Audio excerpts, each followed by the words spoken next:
Change. It's something we have to deal with day in and day out. I'm not talking about the pennies, nickels, dimes, and quarters.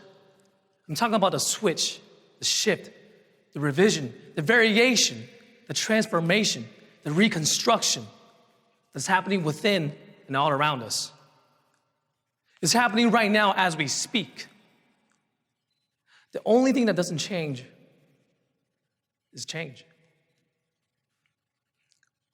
All of us are bound to face many changes in our lives, yet most of us don't know how to deal with change or make the most out of it. Why is that? How do we deal with change and make the most out of it? For our time together today, I'd like to share with you my frame of mind on how I deal with change. To illustrate that frame of mind, I'll share with you 3 chapters of my life, each of which tells a story about a major change that defines who I am. I hope my story can help you view change in a different light, even if it's just a little bit. So here it goes. Chapter 1. I was born in Harbin, China, during the winter of 1993. In 1997, when I was 4, my family moved to the United States after my father earned a postdoctoral fellowship at the University of Missouri, Kansas City. Moving to Kansas City is where my story begins. I can still remember vividly that every day my parents would pick me up from daycare, and the 3 of us would just walk around the Country Club Plaza. On the days when I was good, we would walk past the Nelson Atkins Museum on our way home. On the days when I misbehaved, though, my father would purposely walk past the Kemper Museum where the giant spider sculpture would scare the crap out of me. Sometimes almost literally. Then came the year 2000. As the century turned, our lives also turned. My father completed his fellowship and decided to return to China to continue teaching and doing research. On the other hand, my mom, being the strong, independent woman that she has always been, decided to stay and pursue her own path. Eventually, the difference between their goals and perspectives were so vast that unfortunately, it led to their divorce. When my parents separated at 7, I didn't really understand what was happening. All I knew was my mom did not board a flight home with us. The flight which my dad and I took to go back to China. There, things were really different this time. Not only was I away from my mom, I also had a hard time fitting in. They call me White Gordon, or the foreigner. Regardless of people, whenever they're nice or mean to me, everyone around me saw and treated me as an outsider. I spoke differently, I dressed differently, I even ate different food. It only makes sense. Then, people started to notice my mom's absence. Unable to contain their curiosity, my neighbors started bombarding me with questions like, "Where's your mom? Something happened. Why don't I ever see her?" And I just never could give them a straight answer. The more I get asked these questions, the more I try to avoid them. The more I try to avoid them, the more shut in I became. The only person who can bring me out of my shell was my father. Chapter 2. My father was my hero. As the youngest of 6, and the only one with a formal education, he took on the responsibility to provide for the rest of us.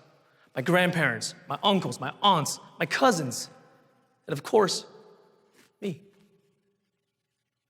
He was extremely dedicated to his work, therefore, well respected in the community as a professor and a researcher. As busy as he was, he will always carve out an hour here and there to join me and my friends for a few rounds of soccer. Even though he barely knew the rules, he barely knew how to kick the ball. As often he will just nonchalantly pass the ball to the players on the other team or to the referee.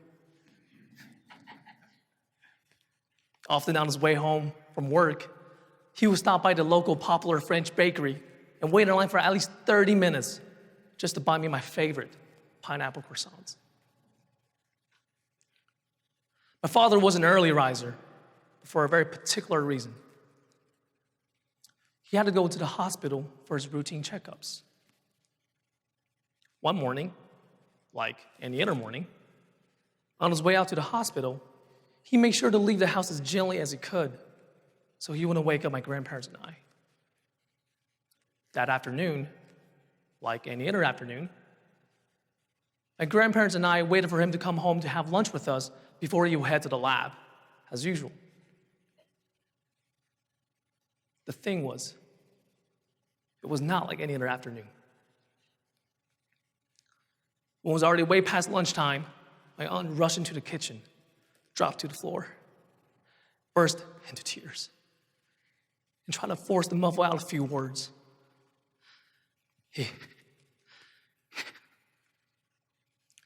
died. My heart sank. I stood still. Time froze.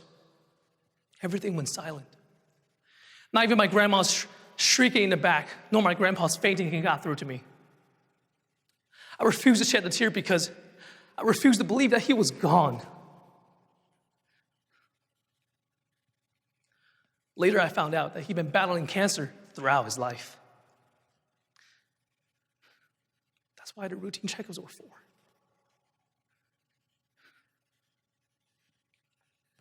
From that fateful moment on, I buried my head in video games. They were my only escape.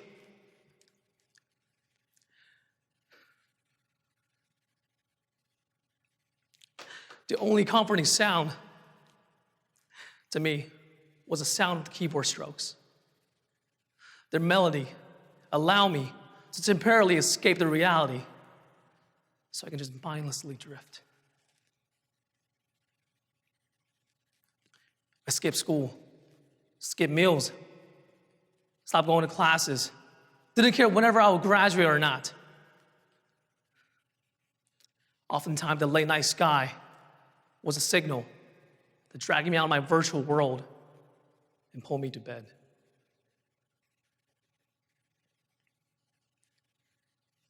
Chapter 3. On Christmas night of 2008, I received the best Christmas present I could ever ask for. Reuniting with my mom after 9 long years of separations. This miraculous moment was single-handedly made into a reality by her. As soon as she heard the news, she did everything in her power to bring me back to the States with her. When she discovered my father had died, she decided to go back to school to earn her MBA, to transition into a better career. Even till this day, she doesn't say nor admits this, but I know for a fact that her decision of going back to school was 0% for her, 100% for me. She made sure that I have everything I needed in life to confidently walk down a path of a bright future. Mom, thank you for everything. I'm here because of you. Thank you, and I love you.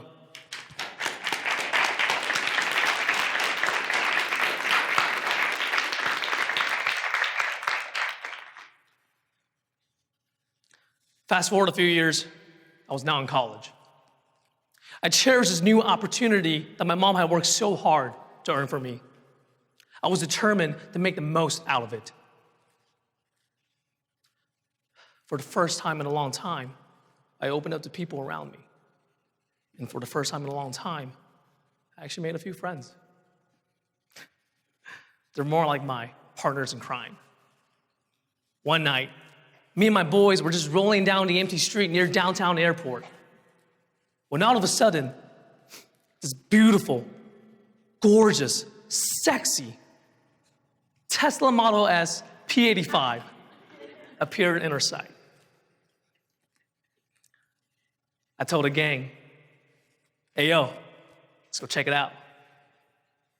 With the target in sight, We cruised forward 1 inch at a time as we approached the driver's side, admiring the contour and the curves of this majestic machine. The tinted window rolled down.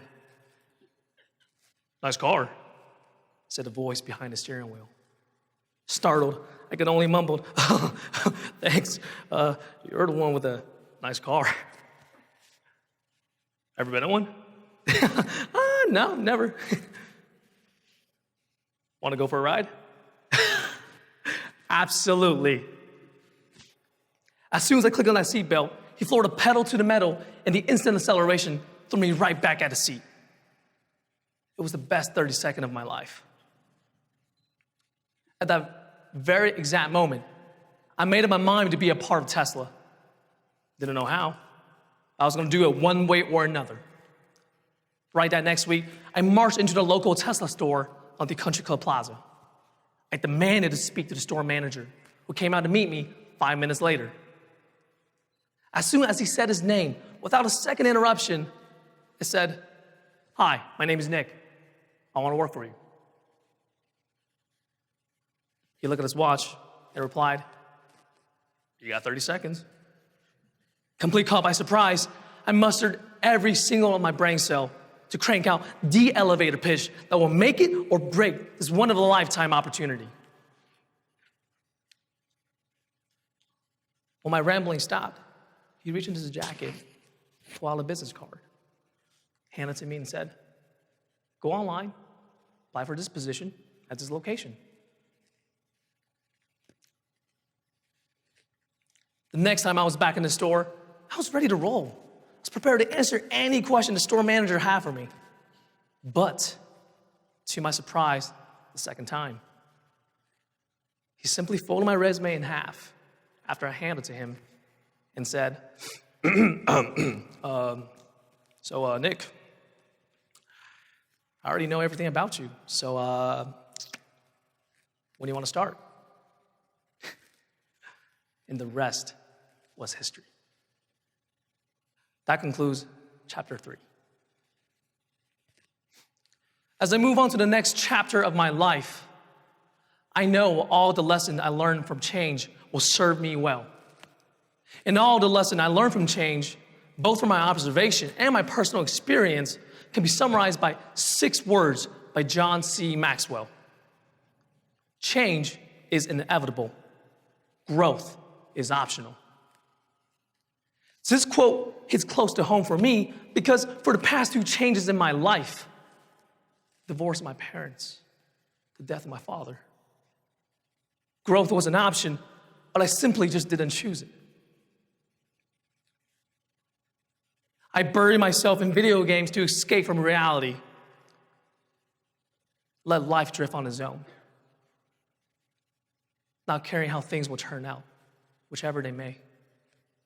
It was like if life was pitching and I was at bat. I already missed the first 2 strikes because I simply didn't have the courage to swing at the curved balls. Fortunately, at the last moment, I snapped out of it after reuniting with Mom. I swung as hard as I could, and the next thing I know, I connected. Change might be inevitable, but it doesn't have to be hard. The thrill starts at the edge of your comfort zone. So here is my message to you. Embrace the change. Start living. Choose growth. Thank you.